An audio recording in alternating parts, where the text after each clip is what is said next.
আসসালামু আলাইকুম প্রিয় মুসলিম ভাই ও বোনেরা। আজকের হাদিসটি হলো হযরত মুসা আলাইহিস সালাম এবং ফেরাউনের কাহিনী।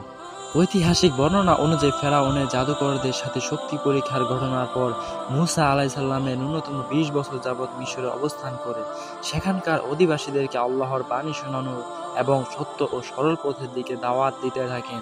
এই সময়কালের মধ্যে আল্লাহ মুসা আলাইহিস সালামকে প্রধান ৯টি মুজিজা দান করেন।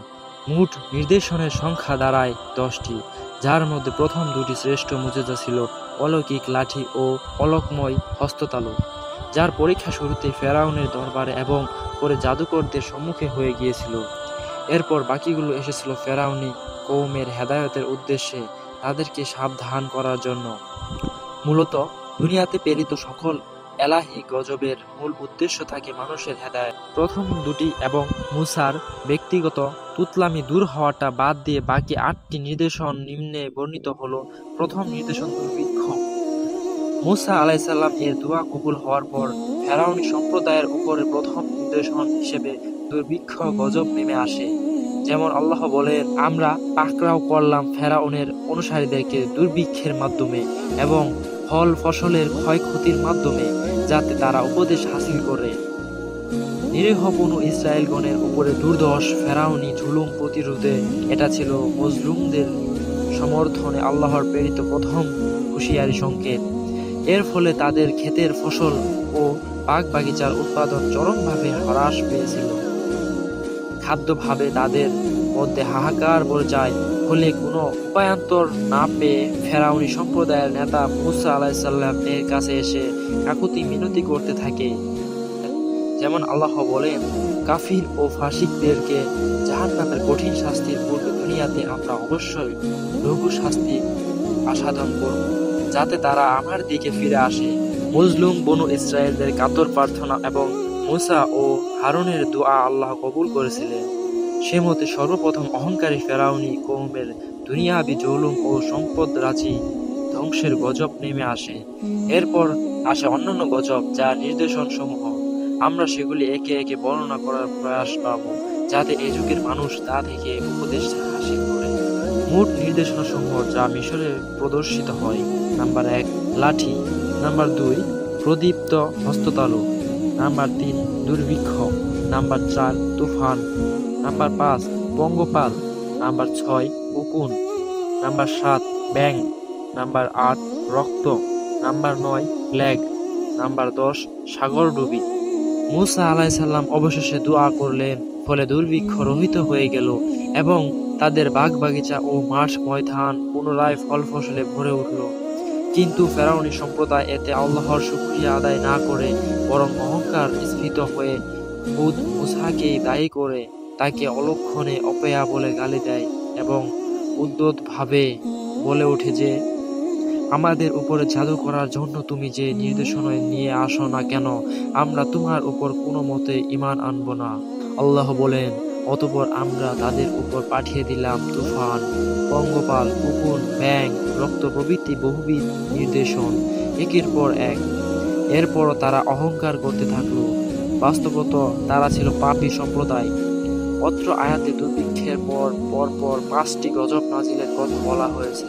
তারপর আসে প্লেগ, মহামারী ও অন্যান্য ছোট বড় আযাব। এরপরে সর্বশেষে গজব হলো সাগরডুবি, যার মাধ্যমে এই গর্বিত অহংকারীদের একেবারে নিঃশেষ করে দেওয়া হয়। হযরত আব্দুল্লাহ ইবনে আব্বাস রাদিয়াল্লাহু আনহু এর তাফসীর অনুযায়ী বা একের পর এক আগত নির্দেশন সমূহ অর্থ হলো, এগুলো প্রত্যেকটি আযাবে নির্ধারিত সময় পর্যন্ত থেকে রহিত হয়ে যায় এবং কিছুদিন বিরতর পর অন্যান্য আযাবগুলি আসে। ফেরাউন সম্প্রদায়ের সুবিধাবাদী চরিত্র ফুটে ওঠে নিম্নোক্ত বর্ণনায়।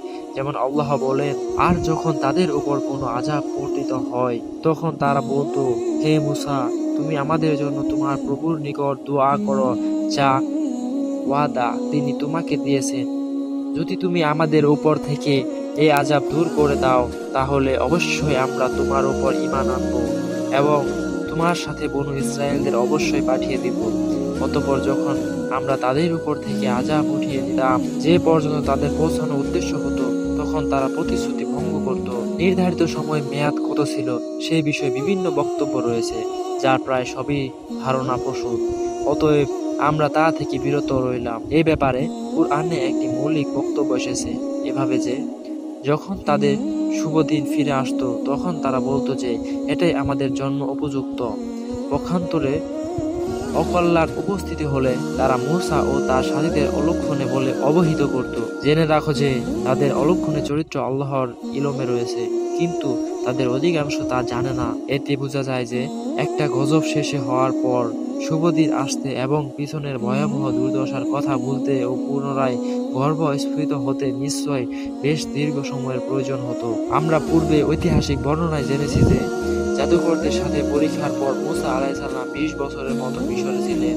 তারপর সাগরডুবির গজব নাজিল হয়। অতএব জাদুকরদের সাথে মোকাবিলার পর সাগরডুবি পর্যন্ত এই দীর্ঘ সময়ের মধ্যে দুর্ভিক্ষ ও প্লেগ সহ আয়াতে বর্ণিত 8টি গজব নাজিল হয়েছিল বলে প্রতীয়মান হয়। ইবনে আব্বাস রাদিয়াল্লাহু আনহু এর বর্ণনায় উদ্ধৃত দিয়ে ইবনুল মুনজির যে বলেছেন যে প্রতিটি আযাব শনিবারে এসে পরের শনিবারে চলে যেত এবং পরবর্তী আযাব আসা পর্যন্ত 3 সপ্তাহ অবকাশ দেওয়া হতো। কথাটি তাই মেনে নেওয়া মুশকিল বৈকি। 2 নাম্বার নিদর্শন তুফান।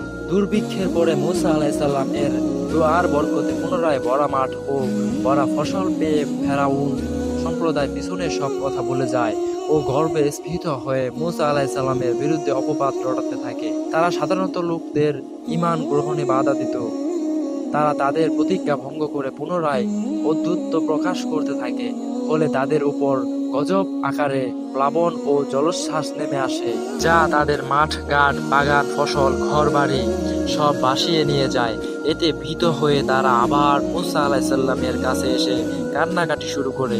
আবার তারা ঈমান আনার প্রতিজ্ঞা করে ও আল্লাহর নিকটে দোয়া করার জন্য মূসা আলাইহিসসালামকে পীড়াপিড়ি করতে থাকে। ফলে মূসা আলাইহিসসালাম দোয়া করে ও আল্লাহর রহমতে তুফান চলে যায়। পুনরায় তারা জমি জমা আবাদ করে ও অচিরেই তা সবুজ শ্যামল হয়ে ওঠে।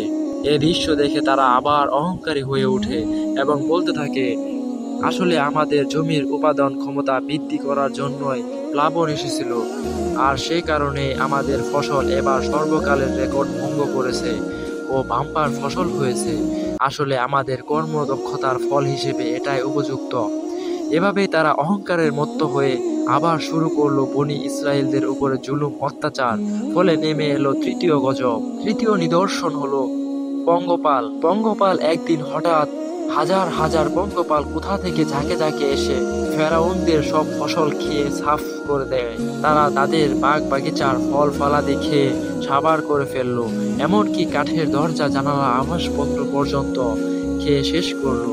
অথচ পাশাপাশি বনু ইসরায়েলদের ঘরবাড়ি শস্যভূমি ও বাগ বাগিচা সবই সুরক্ষিত থাকে। এবারও ফেরাউনি সম্প্রদায়ের ছুটে এসে মূসা আলাইহিসসালামের কাছে কাতর কণ্ঠে নিবেদন করতে থাকে যাতে গজব চলে যায়। তারা এবার পাকা ওয়াদা করলো যে তারা ঈমান আনবে ও বনু ইসরায়েলদের মুক্তি দেবে। মূসা আলাইহিসসালাম দোয়া করলে ও আযাব চলে গেল। পরে ফেরাউনটা দেখলো যে পঙ্গপালে খেয়ে গেলেও এখনো যা অবশিষ্ট আছে তা দিয়ে বেশ কিছুদিন চলে যাবে। ফলে তারা আবার শয়তানি ধোঁকায় পড়ে প্রতিজ্ঞা ভঙ্গ করলো ও পূর্বের ন্যায় উদ্যক্ত প্রদর্শন শুরু করলো। ফলে নেমে এলো পরবর্তী গজব উকুন। 4র্থ নিদর্শন উকুন।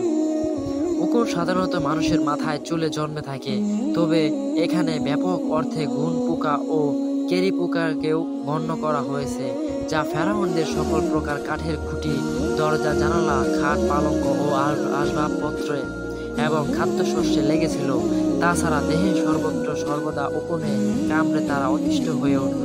এভাবে উকুন ও ঘুন পোকার অত্যাচার দিশেহারা হয়ে এক সময় তারা কাঁদতে কাঁদতে মূসা আলাইহিসসালামের কাছে যায়। মূসা আলাইহিসসালাম এর দরবারে এসে লুটিয়ে পড়ে ক্ষমা চাইতে লাগলো এবং প্রতিজ্ঞার পরে প্রতিজ্ঞা করে বলতে লাগলো যে এবারে আযাব ফিরে গেলে তারা অবশ্যই ঈমান আনবে, তাতে বিন্দুমাত্র অন্যথা হবে না।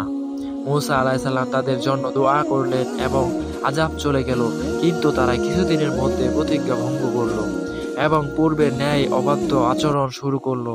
আল্লাহর পক্ষ থেকে বারবার অবকাশ দেওয়াকে তারা তাদের ভালোত্বের পক্ষে দলিল হিসেবে মনে করতে লাগলো এবং হেদায়েত দূরে থাক তাদের অহংকার ক্রমে বাড়াতে লাগলো। মূলত এগুলো ছিল তাদের নেতৃত্ব স্থায়ী লোকদের অবস্থা। নইলে সাধারণ মানুষের মুসা ও হারুনের দাওয়াত অন্তরে কবুল করে যাচ্ছিল এবং তাদের সংখ্যা ক্রমে বৃদ্ধি পাচ্ছিল। আর এতই ছিল মুসা আলাইহিস সালামের সান্ত্বনা।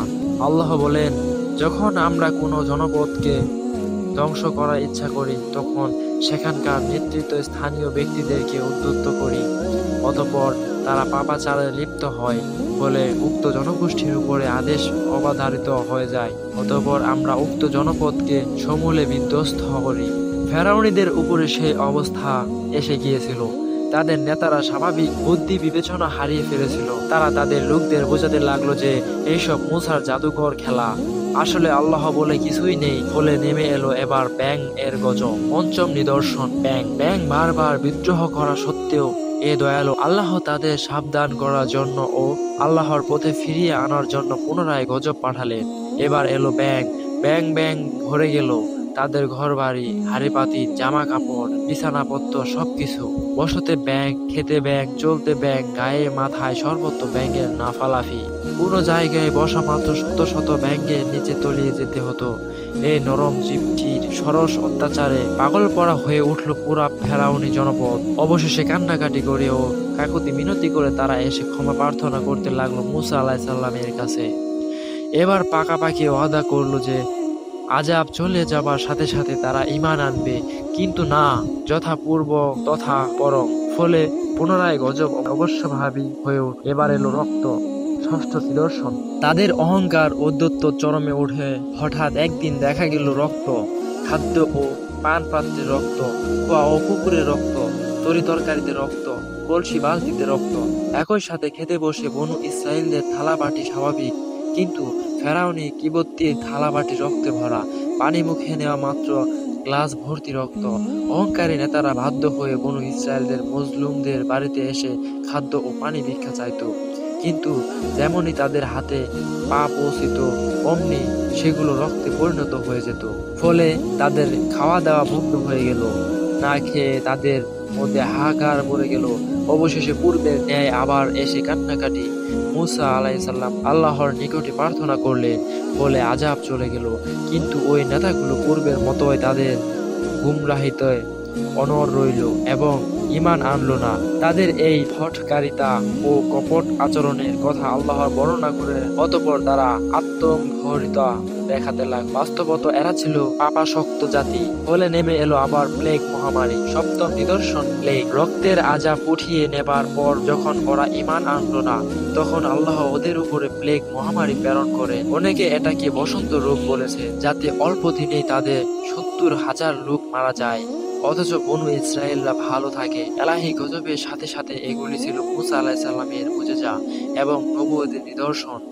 কিন্তু জাহিল ও আত্মগর্বী নেতারা একে জাদু বলে তাচ্ছিল্য করত। প্লেগের মহামারীর ফলে ব্যাপক প্রাণহানিতে ভীত হয়ে তারা আবার এসে মুসা আলাইহিস সালামের নিকটে হাত জোড় করে ক্ষমা চাইতে লাগলো। মুসা আলাইহিস সালাম আবারও তাদের জন্য দোয়া করলেন বলে আযাব চলে গেল, কিন্তু তারা পূর্বের ন্যায় আবারও ওয়াদা ভঙ্গ করল বলে তাদের চূড়ান্ত ধ্বংস অবধারিত হয়ে গেল। আল্লাহ বলেন, নিশ্চয় যাদের উপর তোমার প্রভুর আদেশ নির্ধারিত হয়ে গেছে তারা কখনো বিশ্বাস আনয়ন করে না, যদিও সব রকমের নিদর্শনাবলী তাদের নিকটে পৌঁছে যায়, এমনকি তারা মর্মান্তিক আযাব প্রত্যক্ষ করে। অষ্টম নিদর্শন, সাগরডুবি। ক্রমাগত পরীক্ষা ও অবকাশ দানের পরও যখন কোনো জাতি সম্ভিত ফিরে পায় না, বরং উল্টা তাদের অহংকার বাড়াতে বাড়াতে তুঙ্গে ওঠে, তখন তাদের চূড়ান্ত ধ্বংস অনিবার্য হয়ে ওঠে। আল্লাহ পাক বলেন, আমরা মুসার প্রতি এই মর্মে ওহী করলাম যে আমার বান্দাদের নিয়ে রাত্রি যুগে বের হয়ে যাও এবং তাদের জনসমুদ্রের শুষ্ক পথে নির্ধারণ করো। পিছন থেকে এসে তাদের ধরে ফেলার আশঙ্কা করে না এবং পানিতে ডুবে যাওয়ার ভয় করো না। আল্লাহর হুকুম পেয়ে মুসা আলাইহিস সালাম রাত্রি সূচনা লগ্নে বনু ইসরায়েলদের নিয়ে রওনা হলেন। তারা সমুদ্রের দিকে রওনা হয়ে